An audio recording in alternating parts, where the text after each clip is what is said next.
Welcome. Today we have a truly inspiring guest joining us, Benjamin J. Smith. Benjamin is a young author, a visionary storyteller, and someone who proved that age is no barrier to achieving your dreams. At just 15 years old, he's already published his first epic novel, a captivating tale titled Dance with Hopeless Abandon. Please join me in welcoming Benjamin to the podcast. Hello, thank you. Thank you. We're thrilled to have you. Dance with Helpless Abandon is already generating a lot of buzz, and we can't wait to dive into the story behind the story. We're going to explore what inspired you to write this epic novel, get a peek into your creative process, and most importantly, hear your advice for the young, aspiring writers who might be hesitant to pursue their publishing dreams. They worry about everything from not being good enough to not being taken seriously. And you, Benjamin, are a shining example of what's possible. So welcome you again, and let's get started. My name is Michael Westwood. I am the lead blogger for Anvaya Feats, where I write blog posts related to spreading awareness, information, education about the autism spectrum. I recently read a long story written by a very talented and creative young author named Benjamin Smith. Benjamin's story was engaging and easy to follow, and his story shares his creativity and storytelling and his writing ability. I am very honored to have the opportunity to interview Benjamin to discuss his story and understand his approach to writing, as well as to glean insight into the development process of his story. The story that Benjamin wrote is about a group of people from various backgrounds, and the story is set in medieval times with those people bonding over shared goals. It is a story about making choices and accepting the consequences of one's actions, with multiple stories occurring within the overall story, fending off enemies to reach the intended objective of the characters discovering themselves and redeeming for their amoral actions. Benjamin's story is detailed, intricate, and intriguing, and I give my full endorsement as a reader. Thank you. Hello, my name is Benjamin Smith. I'm a newly published author, and I spent the last 3 or so years writing a dark fantasy story based off of the works of Kento Miura, specifically Berserk, Ghost of Tsushima, and the Outlast series. The book is set in the fictional world of Drovakiln, where times are troubled with constant struggle and war that plagues the mainland, cities, and kingdoms alike, when a lone pair are sent to recover texts from the gods writ by seraphims of long ago to bring peace to the homeland. Well, thank you for that, Benjamin. And if you could describe your book in 3 words, what would they be? I would have to say very needlessly long. I could have made it a lot shorter if I wanted to, but I wanted the book to have a decent runtime. And what's your favorite thing about being an author, Benjamin? That I can say I did accomplish something at my age. I agree. Good job. So, Benjamin, what inspired you to write this book? I've been writing for a really, really long time, since I was really young. Not basically none of it was any formal writing or any organized project until this story. And I wanted to make something cohesive that I could show to the world.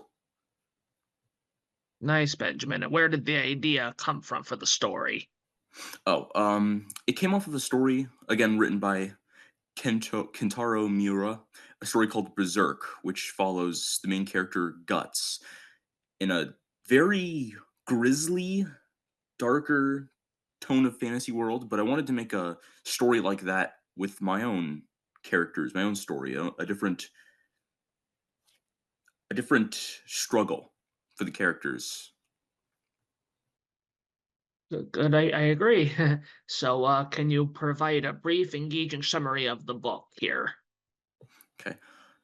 Dance with Hopeless Abandon is a story primarily about the adventure of Sir Alanic and Colonel Rockford in their quest to obtain a series of ancient texts that have the ability to bend the rules of their own world, and are more valuable than entire kingdoms themselves. But shortly after entering the aptly named Toothless Maw, a dungeon created long before the time of even their great-grandfathers that was claimed to hold such texts, they soon realized the scope of their quest was so much larger than they ever could have known. At least that's the pitch. So, as far as the writing process, how long did it take you to write the book, Ben?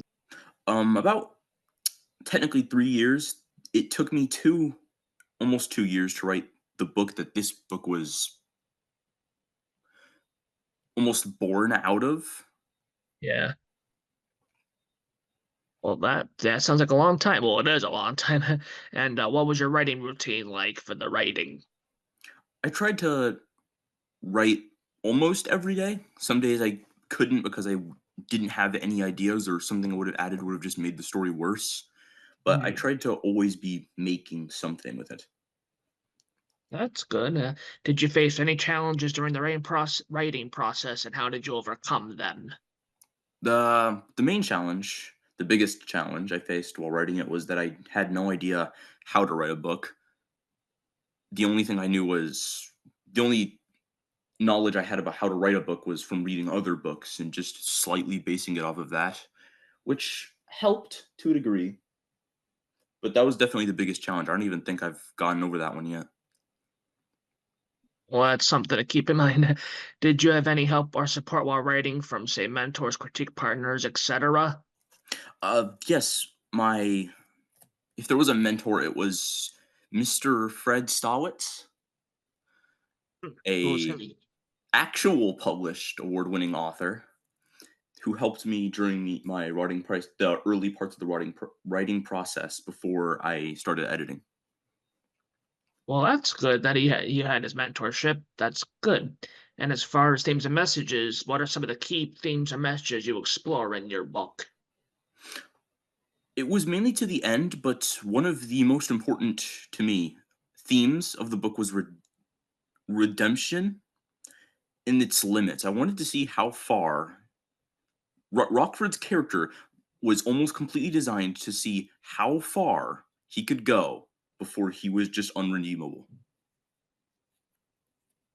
Yes, and as far as me reading it is concerned, I got that vibe from that story. So that is very good to know. And what do you hope readers will take away from your story, Benjamin? I actually don't have any messages or something I'd want them to take away. It's more of just a thing I'd want you to experience. It's Oh, okay. like a roller coaster. Right. So, who are your main characters and what are they like? Well, first there is Sir Alaric, or Isaiah, as she's known later in the book, who's Mhm.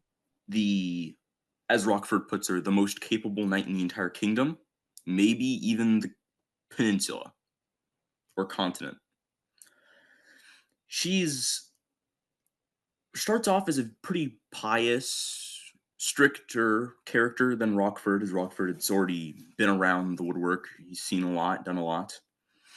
And Alaric is fresh and hasn't really been molded yet, but her adventures in the dungeon shape her growth as a character in a knight very, very much. Then there's Rockford. The colonel of the 21st Regiment. Rockford's character, I think he's one of the only truly original things I came up with that I didn't get inspiration from anything else. I wanted to make a character who had done some very, very, very bad things and see how I could bring him back and what I Yeah, go and ahead. the story elements I could explore with him. Right. I will say, Benjamin, for reading their story, Rockford did seem like the most flawed character of all of that. He had done the most amoral of the actions in the story, so that's a very good description. And as far as Cyrus, who's Cyrus? Oh, Cyrus is the not really a samurai. He was based off of the Ghost of Tsushima Jin Sakai, Hmm. but I wanted to make Jin Sakai, but the problem with Jin Sakai was he's a good person, and I didn't want that. I wanted Cyrus to be a coward in his own right. A guy who keeps running from his problems rather than actually solving them, because if he was a good person, he wouldn't be in the situation he was now. He'd be dead. And Benjamin, who was your favorite character of this story and why? I have to say it's definitely Rockford because I put the most work into him. It took me the longest to try and make him a grounded, a more grounded character. I don't think you're if you're lucky, hopefully you'll never meet a person like Rockford, but I wanted to make him I wanted to make him hurt, and I wanted to detail why and how he hurt. I wanted to arrange the characters like a spectrum. Alaric starts off at the beginning of that spectrum, where she's the most at the beginning innocent of the characters. She is a good-tempered and honest knight. Rockford is around the middle. He did some good things and he did some really bad things. Cyrus is at the end, not because of what he's done, but because at when Cyrus begins his story, his quests or his adventuring times are basically almost over. He has fought in wars, he is almost dead, he has been almost murdered multiple times, and he's still just barely clinging on. He's in his health, he's like Rockford, but the problem with Rockford is Rockford's story isn't over. Cyrus is very much nearing that point. Good explanation, Benjamin. So Rockford's your favorite because of the effort. I understand, and I agree, actually. So, as far as your journey, have you always enjoyed writing, Benjamin? I can't say I have. I used to have to do writing for schoolwork almost every day in So did I. vocabulary words. It probably ended up helping though. Yeah, so did I. I understand. And so, when did you realize you wanted to be an author, Benjamin? I realized that whenever I tried to hone my skills and everything else, of course it doesn't automatically work. That's why you have to hone your skills. You don't just start off good at everything. But the problem with that was whenever I tried drawing or doing something that wasn't writing, I always felt like I hadn't earned it whenever I made something I was satisfied with. Huh. Interesting insight, Benjamin. Well, I'm sure you're learning from that. So as far as balancing writing, how did you manage to write a book while also being a school student with school and Oh, life? I do my schoolwork ahead of schedule. I attend an online school, so I can do my schoolwork days, sometimes an entire week ahead of schedule. So I have the entire week to myself to just write and do whatever I feel. Well, that is impressive time management, Benjamin. I commend you. And as far as how any time management tips for other aspiring teen authors, Benjamin? Well, the problem with what I ended up, my strategy is that it's not possible for just about anyone else who isn't in my situation. If you don't attend an online school, you can't do an entire week of schoolwork at a schedule. But you can do things in your spare time. I'd recommend at least trying to, whenever you're finished with schoolwork for the day, you get back home. I wouldn't say force it. If you try and force writing and just like, oh, I have to write because I set a quota, you're gonna write something you don't usually like. What I ended up doing was whenever I did a quota or something like that, what I ended up writing I didn't like and I ended up changing when I actually felt like writing. Hmm. Interesting, Benjamin. Thanks for the insight. So, how do you find a publisher/agent for your book publishing? Actually, I haven't gotten to the physical publishing part yet. We published through a website called Lulu, which was an online publisher. We have it through the books through Amazon and that Lulu place and one other place I don't remember. But it was actually very simple. It was just we took the PDF. It took a while to format it correctly because they were not very good with instructions. But it only took about one afternoon for the hardest part of the whole thing to be over with. Well, that's good to know. That's very good for your time. And what was the publishing process like for you, Benjamin? Again, it was very easy. If I haven't tried physical publishing yet, I haven't tried to get it into a real store like Barnes and Noble yet, and I'm not sure Mhm. how that's going to go. But I have positive hopes. I do too for you. So, what advice would you give to other young writers who are hoping to get published? It's a lot more of an intimidating process than you'd think. I think one of the hardest parts about writing the book is actually getting published. It's not a very welcoming experience. They do not tell you just about anything when you're trying to get published if you haven't attended a school or something. Oh, okay. As far as support goes, who has been your biggest supporter throughout this writing journey of yours? That would be my mom. She's the I think she's the only person who is in my direct family who has actually even read the book. In my family, she's the only person who's read it. And for upcoming projects, Benjamin, are you working on any new writing projects? Oh yeah, I'm going to get around to writing a sequel eventually. I just don't know how I'm gonna work on it yet. All right, good luck. And what can we expect from you in the future with your writing? Well, I'm hoping it improves. It's not perfect yet. I wouldn't really go out of my way to say it's very outstanding or something, but I'm hoping people at least like it. And soon I'll get better and better. I'll prove my skills and maybe I'll make something outstanding one day.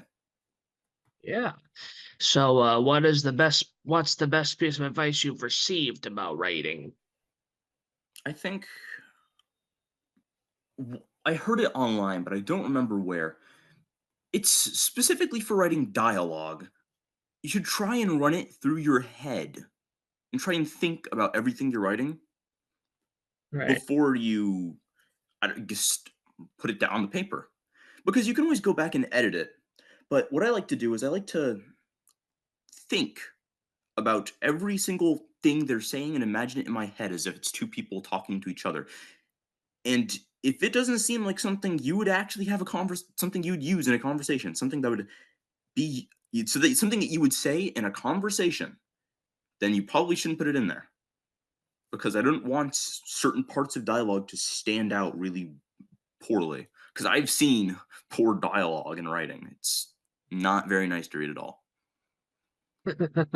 I agree, Benjamin. So, what advice would you give to other teenagers who dream of writing a book as you're doing? You have to seek out bad writing. You have to find one thing I like to do is I find videos on YouTube of people watching a something poorly received and explaining why it is poorly received, seeing why something is bad. Because if you are sitting there and you're writing a story and you have no idea what makes a story good or bad, the chances are your story isn't going to turn out that great because you got no form of input from anywhere else.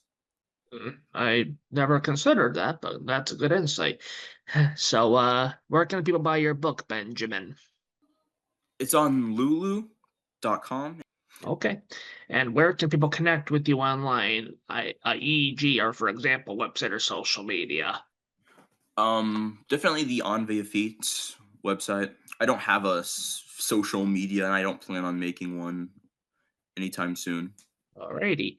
And I wanted to thank you, Benjamin, for your time and insights. They've been Yes, valuable, thank and you. I definitely think that you, as a person who read this whole story of yours all the way through, I agree with you, Benjamin, that your future is promising in the writing, especially in this genre.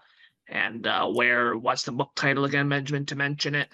It's Dance with Hopeless Abandon, or DWHA for short. I see. That's actually a very creative title, initials and spelled out. Yeah. And I wanted to thank you again for your time, Benjamin. It's been a Yes, great thank you. conversation, engaging, and you have a lot of good insights for 15 years old there. And I hope to work with you again. And it's been a pleasure today. And I appreciate talking to you, Benjamin. Yes, me too. Thank you. You're welcome.